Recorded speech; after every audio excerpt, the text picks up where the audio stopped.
Welcome to another episode of CPAC Now, America Uncanceled. I'm really sad because I'm home with my children and my wife is away with my older daughter for her birthday and their friends, and they're at something called a beach, or as she would say, La Playa, and they're having a great time, and she does not want to see what condition her kitchen is. It is an amazing thing to behold, but I'll have to get that all cleaned up before she gets back to town, or we'll have trouble. But today, on today's show, we want to start talking about what's going on in Texas with the most recent example of a state fight over this very basic concept of democracy, verifying who you are as a voter before you vote. And in the show, we're also going to talk to someone who's a great friend of CPAC, Dr. Ronnie Jackson. You'll remember Ronnie Jackson. He was the president's physician, President Trump's physician, and did a great job and has become a really great conservative elected leader as a congressman from Texas. And we're also going to talk to Julio Rojas from Town Hall. A great place to get your news, by the way, to go to Town Hall to know what's going on. And both Ronnie and Julio had a great conversation with the show during an event we had at my house for ACU, which is, by the way, doing very well, thanks to all of you great supporters out there across the country. But next, we want to talk to a fine lawyer and someone who's a very important part of our staff here at the American Conservative Union, Denise Cohen, who's the director for the Center to Protect Voters and Their Voices. I know it's a mouthful. But remember, we started off with this idea that we were just going to protect voters by making sure that their votes weren't discounted by all this illegal voting that happened in the last election. And then all of a sudden we realized that all these CEOs and corporate entities were stepping in to try to trample out the types of policies that we voted for. So it's not just voting alone, it's also all these big questions in society that are being wrapped into all these charges of voter suppression, of racism, all this stuff. And you're keeping a finger on the tab of what's going on. Tell us quickly, what happened in Texas? So in Texas, they were trying to pass election reform, which was focused on voter ID, moving away from signature verification, which is subjective, to voter identification, which is objective. And they were trying to bring them together so that people that were voting by mail and people that were voting in person had the same standard. Right. That was part of the bill.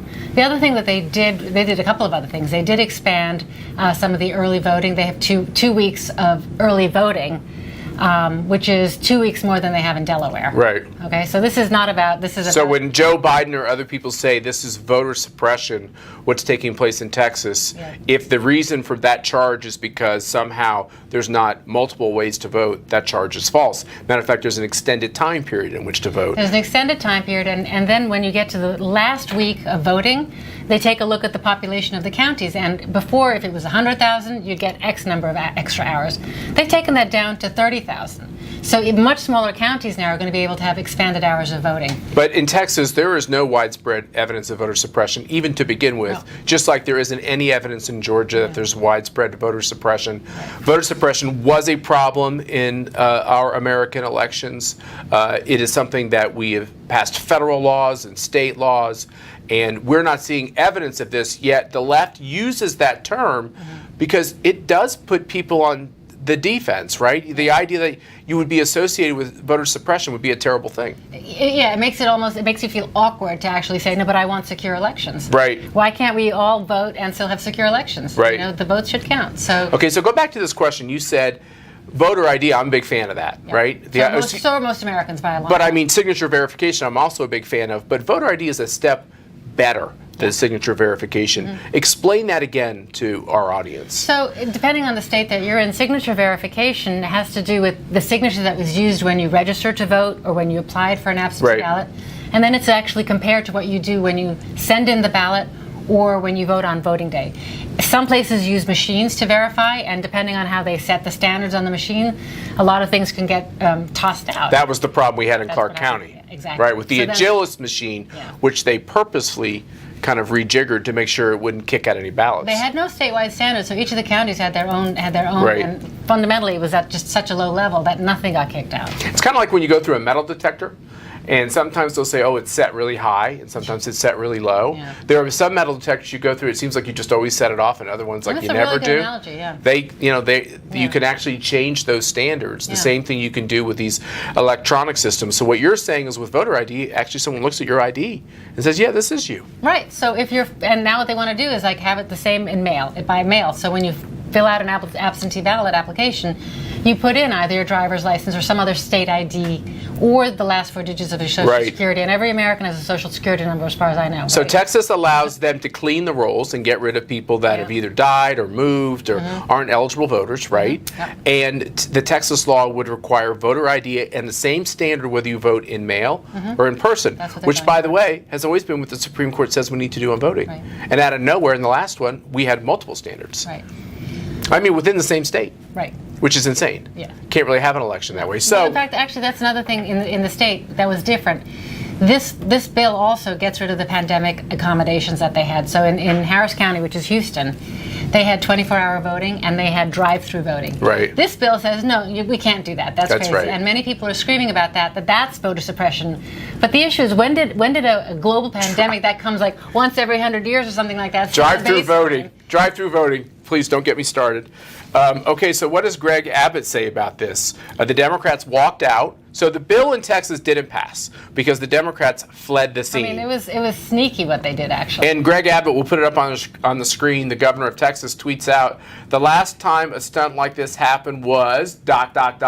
Wendy Davis. Wendy Davis, we all know who she is. She is the abortion extremist who has run for office and lost many times down there. And we know how the story ended, the governor says. Democrats in Texas have flown out of the state when they were doing redistricting. Now they've walked out. What is this juvenile behavior? So this bill has gone back and forth between the state House and the state Senate. And it got passed, it got passed by the Senate along party lines.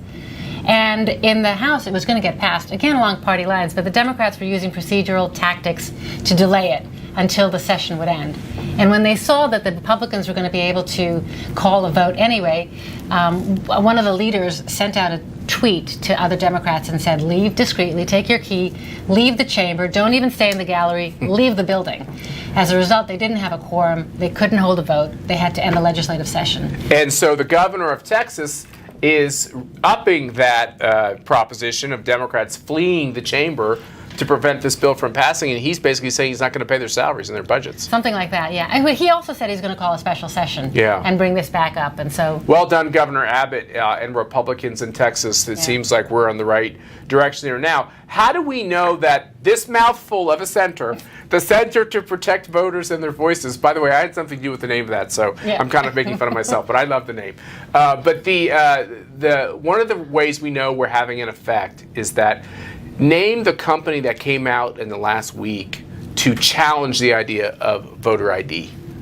I can't think of one. There was hundreds of them that came out at the beginning of all these conversations, but there's no additional ones. And the ones that came out had their hands slapped in a lot of ways from consumers, from employees, and obviously a lot of bad press. And you've done a great job here at the American Conservative Union sending these letters saying, I don't think in an obnoxious way, what you said is wrong, you have to correct your record, and you have to meet and talk with us. Now, of course, Delta Airlines is the only entity that we have engaged who refuses to talk to us. So just keep that in mind. Delta Airlines is the only entity in America that has not responded to us. And so how do we know this is being successful? Well, we're hearing from the people we send letters to. We're also hearing from others who we're having more quiet conversations with. And Mark Elias, who is kind of like the man in the black cape when it comes to all these questions about what happened in the last election. He is the lawyer that comes from Perkins Coie that developed the Russian dossier, which turned out to be. He's the one that hired Fusion GPS.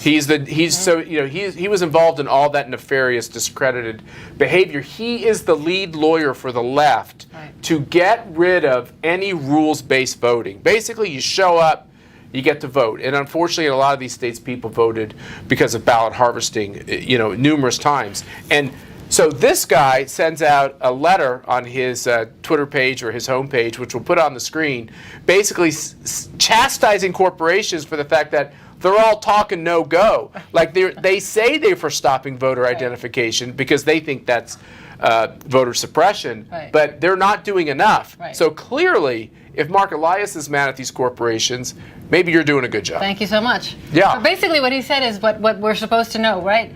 Go and make money. That's what these businesses are all about. And Run your seems company. to be really mad about that.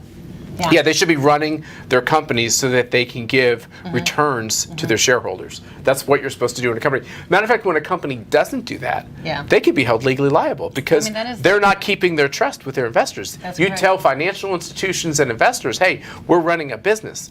At what point did they start running a nonprofit to get involved in politics? By the way, their obligation is to the shareholders. And there's real questions about using corporate money to be involved in federal elections. I mean, there's all kinds of questions there that as a country we have to tease out. So what's your message to Mark Elias?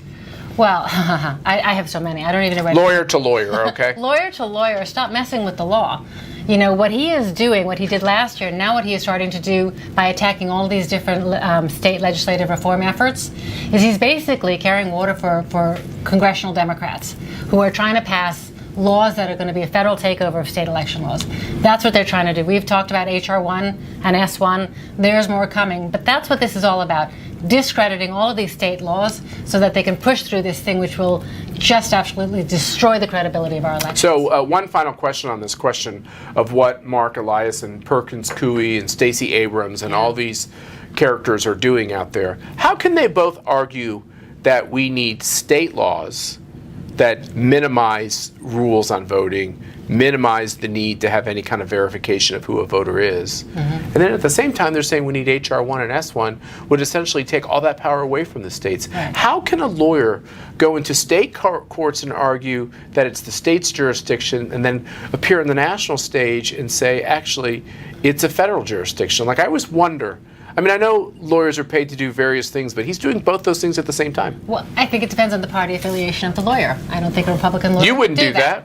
I couldn't. We're pretty consistent. We say that we should follow the Constitution, which gives states the purview. Now, we have had this dealing with, racism of the past and former slaves and voting rights to people that used to be considered 3/5 of a person, all that injustice which the country dealt with. There is a role, the Supreme Court has intervened, Congress has passed laws saying you have to make sure states that you follow these rights in the Constitution. So we're not saying there's no federal role. We're simply saying after you get through all of that, the days and the times and the methods by which you vote, as long as it's not done to hurt a protected class, are fine. That's right. You're able to do it. So that's why they always have to go to racism, because that's their hook to saying somehow black people or people of color are being prevented from voting. I think the problem that they're going to face, though, is the numbers don't support it. Which Ted Cruz did a masterful job explaining, right? Fantastic. Yeah. He explained to him what Ted Cruz did. It was great. Are you talking about with the Senate, Mark? Yeah. Well, Stacey Abrams is a witness, and she's talking about all this voter suppression. And he was like, first of all, have you ever seen a list of all the people whose vote was suppressed in the last election? I've yet to see the list. No. So if there's widespread voter suppression, you would have the names of people that went to the election center to vote and they were denied, or that asked for a ballot over and over again and it wasn't sent to them. They don't really have that list. The voter turnout was at an all-time high, and it has actually, it's not just because of the accommodations that were made in 2020, but the voter turnout has been increasing over the years, which is one of the reasons that the Supreme Court did away with the Voting Rights Act in 2013, which was geared towards states that had voter suppression laws. Right. The facts just don't bear it out anymore. And the only people who you could say are being suppressed are those people who go to vote and are told, somebody already voted for you. So we had that in Nevada. We actually had people who couldn't vote because somebody voted their mail ballot. So back on this question, you're the great lawyer. I'm going to help you with comms. All right. You can say they got rid of the Voting Rights Act, or you can say this. How about this? Well, they didn't get rid of it. But they said that there wasn't widespread voter suppression that would require a federal remedy. Correct. And that's the great thing about the country. That is a beautiful story to say, which is something that was a part of our past and a part of our history has been taken care of. Right. And now what you're actually seeing is the largest numbers, certainly if you follow Ted Cruz's logic with black voters in Georgia, you're seeing exuberant voter turnout, which I always say, I don't want liberals and Democrats to vote against my candidate, but I'll fight to the death for the right to do it. Right. If we start denying people the right to vote, which is part of our past, that would be, a travesty, an immoral, terrible thing to happen in the country, and anybody pushing for that should be harmed. That's the straw man that's being set up. But the facts are great. The facts are great, but again, keep in mind that this is all about the federal takeover of state elections. Yeah. And H.R. 1 and S1 is not the end of the road, and we're going to have a more in-depth conversation. So you're going to come back. About what's coming after that, yeah. And we even have Mark Levin, who's weighed in on this issue as well. Yeah. You're going to talk to us about the status of H.R. 1 and S1 and then what the next step is. But here's the key for all of us to understand. As we explained in CPAC Orlando, if you get the fact that the modern Socialist Democratic Party really isn't too much into the Bill of Rights, nor these very clear constitutional provisions, for instance, states regulate voting, it makes it easier to understand why everything is about packing a court and everything is about getting Nancy Pelosi to push an extreme idea through the House. So thanks for your great work. Thank you. The center is doing great work.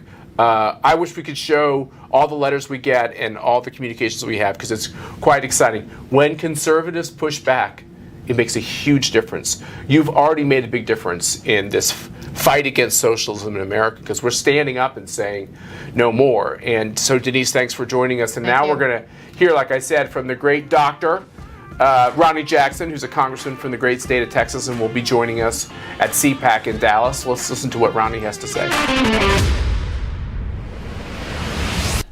In this first 130 days of the Biden administration, can you rate his performance for us? Oh, it's horrible. I mean, he's the worst president we've ever had, to be honest with you. And he's not what people bargained for. Even the people that voted for him, and I don't know how many there were, this is not what they voted for. People every day wake up and look at the TV and they see Biden and they see the radical Marxist socialist agenda that he's pushing forward, and they tell themselves, this is not what I voted for. So I would give him a 0 right now. Really, I would.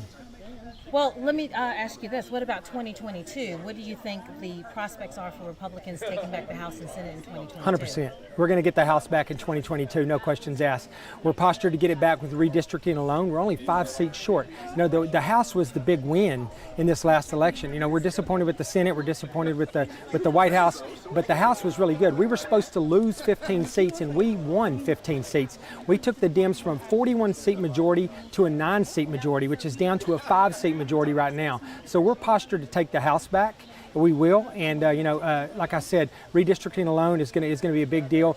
History tells us we're going to get 40 more seats, and then, like I said, this buyer's remorse that people have with Biden right now is just going to put the icing on the cake. We're going to get the House back, no questions asked.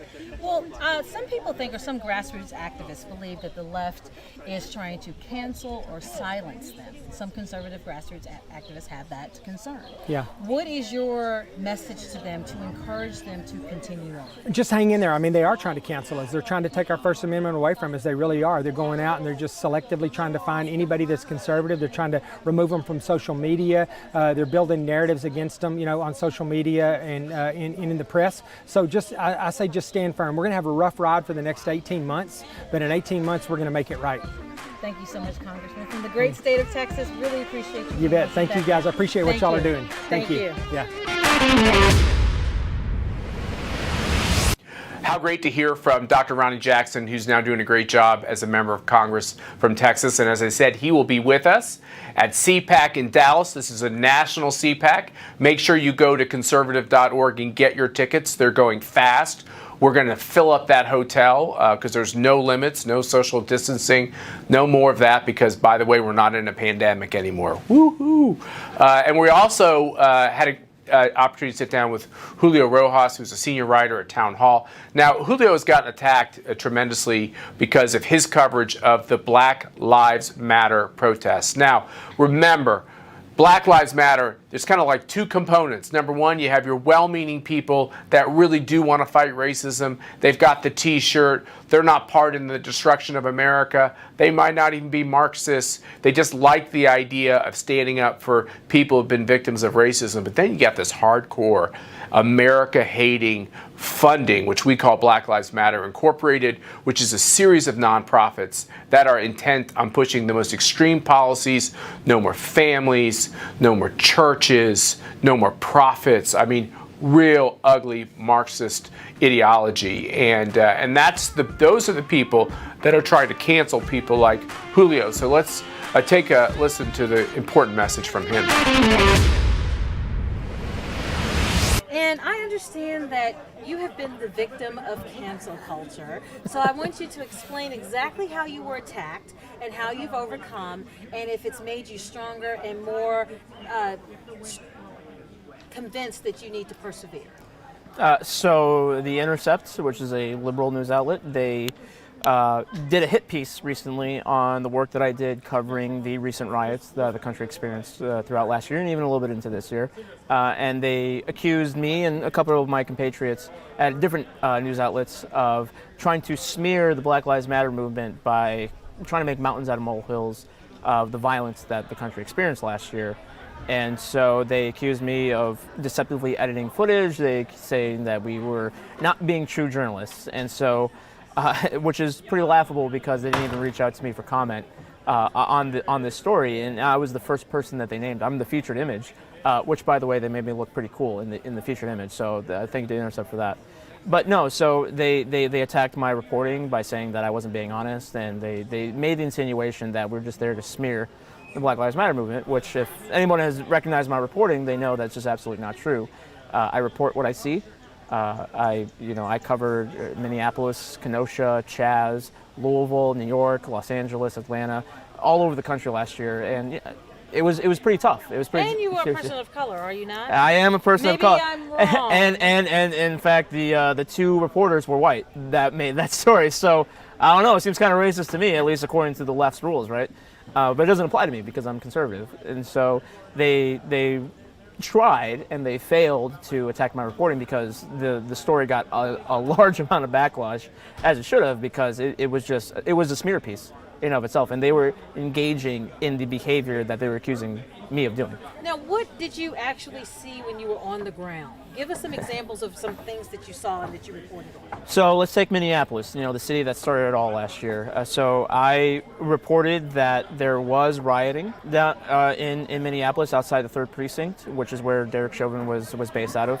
But I also did note, even on Fox News, that there were Black Lives Matter protesters who were trying to stop the rioters from fighting the cops. And did you report on that? I gave that, I reported that live on air. And so that was one of the problems with the Intercept's thesis, was that, it's pretty poor job of me trying to smear Black Lives Matter when I noted that there were BLM protesters who were trying to be peaceful, and they were.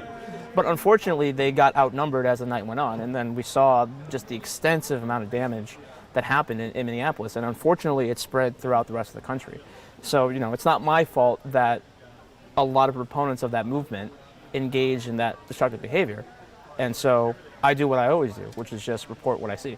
It kind of really diminishes the movement, because I can understand that what they should be saying is that all lives matter, or Black lives matter too, just like your life matters, just like brown lives matter, Absolutely. Just like everybody's life matters. But then when you have that corrupt, core that is hell-bent on destruction, it just destroys the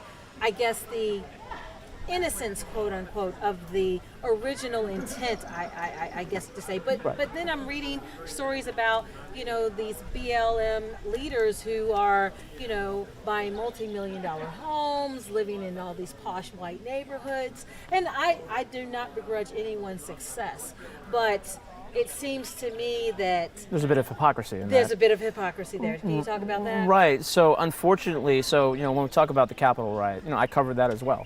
What did we see after the Capitol riot? We saw a dramatic increase in security for the Capitol building, as it should have, because that shouldn't have happened. But what did we see after Black Lives Matter riots? We saw cities trying to defund their police departments, and then we saw a dramatic increase in crime. And who are the victims of that increase in crime? Often minorities, and most specifically African Americans. And so we saw a dramatic kind of dichotomy between the two different riots that occurred, where because they attacked the seat of power within the government, they as they should have, right? They should be protected. But the everyday American who is just trying to survive and trying to make it through the COVID-19 lockdowns, they saw that their security was taken away. And unfortunately, a lot of those were Latinos, African Americans, Asians. And so there is that bit of where, okay, well, if Black Lives do matter, which they do, why are we advocating for policies that are going to hurt the community in the long run? And so that's just kind of something that, unfortunately, we are still seeing to this day. Well, I have to tell you, I'm going to take off my journalism cap for just a minute and tell you that defunding the police in urban areas is a big mistake. I mean, that is not something that needs to happen. If anything, and I was actually talking to my husband about it, if anything, more money needs to be infused into those departments so that we can get the very best people, so that we can have an appropriate response, so that where there are mental health crises, that we have a mental health trained officer to respond to those types of crisis situations. Defunding the police is not the answer. We need to inject money into police departments, and we need to make sure that, and this is just my personal opinion, and they need to get the proper and appropriate training. That's just my personal opinion. And I'm wondering if you have talked to anybody about that.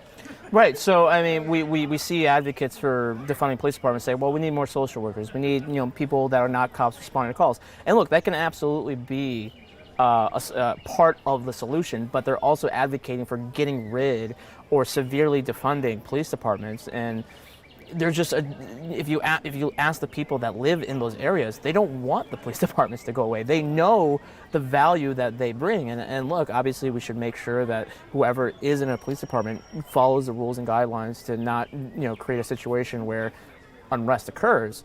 But so it's not a this or that. It can be a little bit of a combination of both. But when you completely try to take away a police department from a city, chaos is going to reign, and it's going to be minorities who are going to be affected the most. It's not going to be the rich people that can afford security or can afford to live in a gated community or elsewhere. So there are definitely better solutions to the problems that we face that unfortunately the movement as a whole doesn't want to take on. And now for some good news. In the midst of all the chaos that's going on in society, there are plenty of good things that are happening.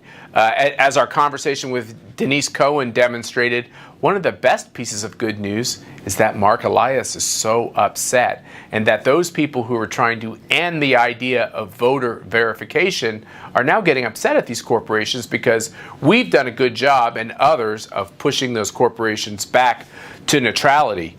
The other person that always brings us good news is America's governor, Governor Ron DeSantis, who signed a bill protecting girls' sports. And of course is being attacked for that because he did that during Pride Month. And the fact is this, which is every day is a good day to stand up for girls' sports. And so great job, Governor DeSantis, with everything you're doing in Florida. And of course, as I said, we need you to get online, go to our website at conservative.org and sign up for CPAC in Dallas. This is a national CPAC. This is going to be the CPAC that most equates to the CPAC you're used to us having in February, right near our nation's capital. But you know that they told us that would be a super spreader, where people would die if we had CPAC there. So we decided to go to red states. We went to Florida. We had a great CPAC. President Trump and others were with us. And now we're going to have CPAC in Dallas. And we're starting to announce a lot of the names of the speakers. And today we're able to announce that Donald Trump's former national security advisor, Robert O'Brien, Ambassador Robert O'Brien, is going to join us in Dallas. We had a lot of other announcements. Gordon Chang, KT McFarland, my wife, and some really big names will be announced over the course of this week and next week. The governors, the senators, the congressmen, the people on TV, the people you love to read will all be at CPAC in Dallas, and I know you will be there as well. So on our next show, I hope that Mercy will be back in town, but I'll keep you posted on that. Thanks for tuning in to CPAC Now.